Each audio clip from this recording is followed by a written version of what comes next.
Okay, now it's time to read my piece, but first I want to clarify something. All rap music isn't poetry. I don't appreciate being asked to do random weird things with my body, so I'm just making sure that's out there. No. So this next piece is called On the Surface.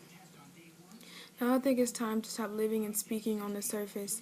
Though it feels safe, I can't keep hiding these feelings inside and locking them away like they never existed or like they're not still lingering deep in my soul.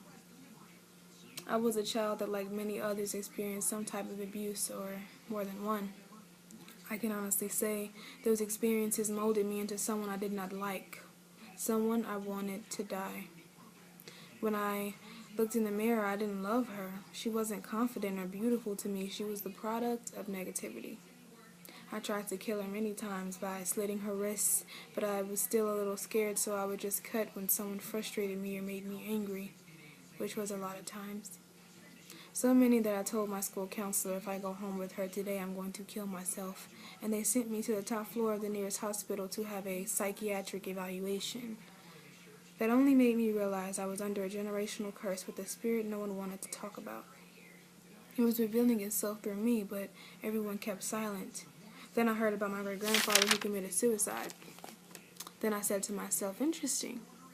But where and who did he get it from? Because it didn't start with just him. There's someone in our ancestry who passed this on to us, but no one wants to talk about it. There's just a deeper silence as if no one knows, but I know they do. I remember less than a year ago I was tired of dealing with everything. I had a crazy night before and I was getting text messages all day. I believe I had just said, "You make me want to kill myself." I said it many times, but that was the time I really meant it. I decided that would be the last day that was ruined, so when I got home I cried, put my phone in my room, and grabbed the sharpest knife. As my mistakes replayed in my head from my childhood to the night before, I couldn't think of where to cut first. My wrist again, my neck, or my heart where all the pain was. Then I began to scream and call God's name and pray for him to help me because I couldn't do it anymore. Then he put me to sleep. And I woke up thinking someone was trying to get in contact with me, and as I picked up my phone, my mother rushed through the door screaming my name. I'm so glad I put that knife away.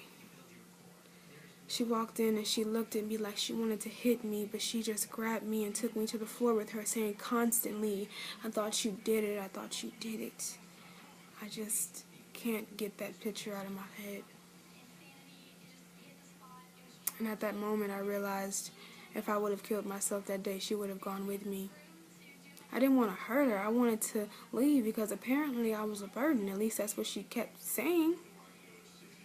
But I guess that's not what she meant.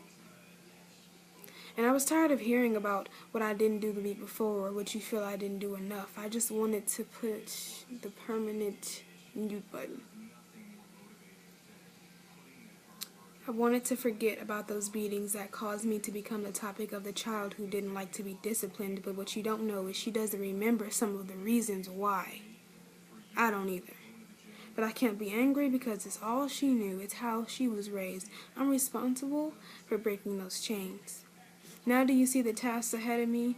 Why this release needs to happen? Because it's so heavy on me, and it may be what some of you need to hear to know you're not alone. I've been in a loony bin for a week, just to realize nothing was really that wrong with me. I beat myself in the face in the bathroom many times because I wanted to punish myself for my mistakes. Not only did it affect my mental and spiritual stability, but my relationships too.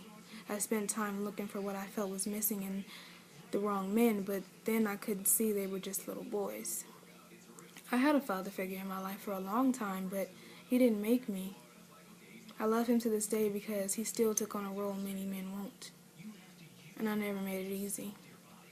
Now that my father is in my life, I'm getting kind of frustrated because he's trying to make up for lost time, wanting to discipline me and state opinions about every little thing. It can be irritating. I don't want him out of my life.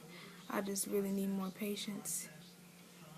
I wrote about being bullied by my peers, but not by one whom I considered family, that tried to tell me my parents didn't want me and I was not welcome in his house. in years before violating situations happened, and since I didn't say anything, then technically in some eyes I'm lying. This is why I'm coming off the surface, because my freedom and my testimony is outside of my comfort zone. I'm not carrying these burdens with me when I make it to my real home. Instead, while I have the time, I'm going to help you understand why the name is Quiet Storm. Maybe you get it, and maybe you don't. But I got my release, and I know it touched somebody. I said peace.